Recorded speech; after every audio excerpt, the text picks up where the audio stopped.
आज मैं doctor Indrasen Singh, department of history, Karim city college Jamshedpur के इस रिकॉर्डिंग कक्ष में सेमेस्टर 6 कोर कोर्स 13 से संबंधित बात करूंगा। आज का मेरा टॉपिक है भारत का विभाजन। भारतीय राष्ट्रीय कांग्रेस के तत्वावधान यानी देखरेख में धीरे धीरे 19वीं सदी के अंतिम वर्षों से ही मुख्य धारा का भारतीय राष्ट्रवाद जिस तरह से विकसित हो रहा था, उसे भारतीय समाज के अंदर से ही बराबर चुनौतियां मिलती रहीं। भारत के मुसलमानों ने राष्ट्रवाद के इसी कांग्रेसी धारणा को सबसे पहले चुनौती दी और लगभग आरंभ से ही उनमें से ही अनेक तो भारतीय राष्ट्रीय कांग्रेस को अपना प्रतिनिधि मानने से इनकार करते रहे। 1892 और 1909 के बीच कांग्रेस में मुसलमान प्रतिनिधि केवल 6.59% रहे। सर सैयद अहमद खान जैसे मुसलमान नेता कांग्रेस को स्पष्ट रूप से बहुसंख्यक हिंदुओं का प्रतिनिधि मानते थे। प्रातिनिधिक शासन के आरंभ की संभावना ने बहुसंख्यक वर्चस्व के प्रभुत्व का एक राजनीतिक खतरा पैदा किया, जिसके अनुसार राष्ट्र नागरिकों न कि समुदायों से बनता है। तो फिर 1906 में अखिल भारतीय मुस्लिम लीग का जन्म हुआ। यह एक अलग निर्वाचक मंडल के निर्माण के द्वारा एक अल्पसंख्यक समुदाय के रूप में अपने राजनीतिक अधिकारों की सुरक्षा की मांग के द्वारा एक अलग राजनीतिक पहचान की तलाश का, न कि एक अलग वतन की तलाश का आरंभ भी था। उपनिवेशी राजसत्ता ने 1909 के मार्ले मिंटो सुधार के रूप जब अलग निर्वाचन मंडल का यह विशेषाधिकार उन्हें दिया, तो उन्हें एक अखिल भारतीय राजनीतिक प्रवर्ग का दर्जा मिला। लेकिन इसने उनको भारतीय राजनीतिक व्यवस्था में एक अस्थायी अल्पसंख्यक समूह भी बना दिया। इसके बाद तो प्रातिनिधिक शासन की ये ढांचागत मजबूरियां कांग्रेस और मुस्लिम लीग के संबंधों को प्रभावित करने लगी। कांग्रेस के साथ लीग के समझौते का संक्षिप्त काल 1916 के लखनऊ समझौते पर हस्ताक्षर के बाद शुरू हुआ, जिसने अलग निर्वाचन मंडल की मुस्लिम लीग को मान्यता दी। लेकिन जब गांधी का भारतीय राजनीति में आगमन हुआ, तो उन्होंने भारतीय राजनीति के पूरे ढांचे को बदल डाला। खिलाफत आंदोलन को गांधी द्वारा दिए गए समर्थन ने हिंदुओं और मुसलमानों के बीच अभूतपूर्व सामंजस्य पैदा करने में दूर तक मदद की। लेकिन अंदरूनी फूट के कारण और आखिरकार तुर्की में कमाल पाशा के नेतृत्व में एक गणतांत्रिक क्रांति के द्वारा खिलाफत के उन्मूलन के कारण यह आंदोलन 1924 तक समाप्त हो गया। लेकिन यह अहम बात है कि पंजाब और बंगाल में मुस्लिम पहचान को और पुष्ट करने में खुद खिलाफत आंदोलन का हाथ रहा। खिलाफत आंदोलन के कारण ही मालाबार में 1921 में गंभीर सांप्रदायिक दंगा हुआ। इससे हिंदुओं में असुरक्षा और हीनता की भावना पैदा हुई, जिससे हिंदू भी लामबंद होने लगे। आर्य समाज ने पंजाब और संयुक्त प्रांत में शुद्धि आंदोलन चलाया और हिंदू महासभा ने 1924 में हिंदू संगठन की मुहिम शुरू की। राष्ट्रीय स्वयंसेवक संघ की स्थापना इसी साल हुई। सामुदायिक आधारों पर ऐसी लामबंदी का नतीजा 1920 के दशक के दौरान अनेक दंगों का फूटना था, जिन्होंने भारत के लगभग सभी भागों को प्रभावित किया। दुखी होकर गांधी ने 1927 में कहा कि हिंदू मुस्लिम संबंधों की समस्या का समाधान अब मनुष्य के बस के बाहर और सिर्फ भगवान के हाथों में था। मुसलमान 1930 के दशक के अंत तक भी कोई राजनीतिक समुदाय नहीं थे। मुस्लिम राजनीति में आरंभ से ही उसमें दर्जाबंदी संबंधी भेद और वैचारिक विवाद मौजूद थे। 1930 के दशक के दौरान मुस्लिम राजनीति प्रांतीय राजनीतिक गतिशास्त्र की कैदी बनी रही, क्योंकि बंगाल और पंजाब में उनके हित जहां वे बहुसंख्यक थे, दूसरे प्रांतों के अल्पसंख्यक मुसलमानों से भिन्न थे। बंगाल में ए.के. फजलुल हक के नेतृत्व वाली कृषक प्रजा पार्टी ने वर्गीय मांगों के आधार पर मुसलमान किसानों और निचली जातियों के हिंदू किसानों दोनों को लामबंद किया और 1936 में मुस्लिम लीग के पुनरुत्थान के बाद मुसलमान वोटों के लिए उससे टक्कर लेने लगी। पंजाब में फजलुल हुसैन, सिकंदर हयात खान और जाट किसान नेता छोटू राम के नेतृत्व वाली यूनानिस्ट पार्टी ने मुस्लिम, सिख और हिंदू धनी जमींदारों और किसान उत्पादकों के एक समन्वित समूह को संबोधित किया और ग्रामीण राजनीति पर पूरा नियंत्रण कायम कर लिया।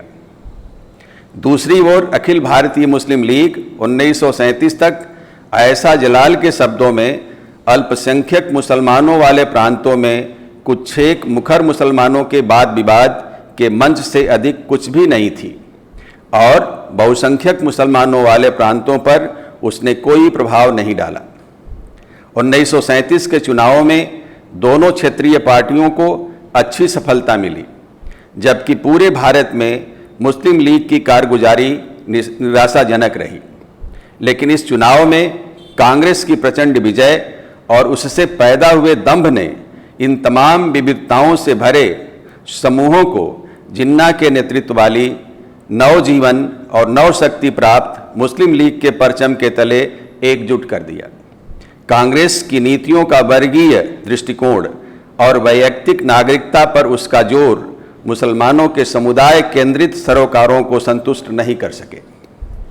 मुसलमानों के भय और असंतोष की इसी सामूहिक भावना को राजनीतिक बाणी दी जिन्ना ने, जो लंदन में स्वघोषित निर्वासन का थोड़ा सा काल गुजारने के बाद मुस्लिम लीग का नेतृत्व संभालने के लिए 1934 में भारत लौटे थे। मगर 1934 और 1937 के बीच भी जिन्ना केंद्र में कांग्रेस से सहयोग के लिए तैयार थे, ताकि 1935 के कानून में निरूपित संघीय संवैधानिक ढांचे में संशोधन कराया जा सके।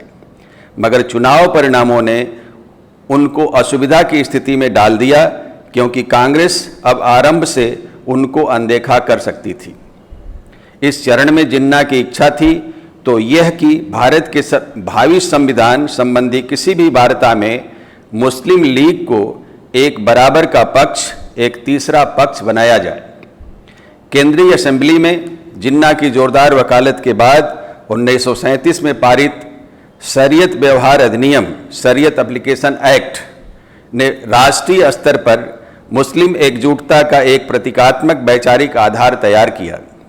नवंबर 1939 में जब कांग्रेसी मंत्रिमंडलों ने भारत को उनसे सलाह मशविरा किए बगैर दूसरे विश्व युद्ध में खींचे जाने के खिलाफ इस्तीफे दे दिए, तो जिन्ना ने उसे मुक्ति दिवस के रूप में मनाने का फैसला किया।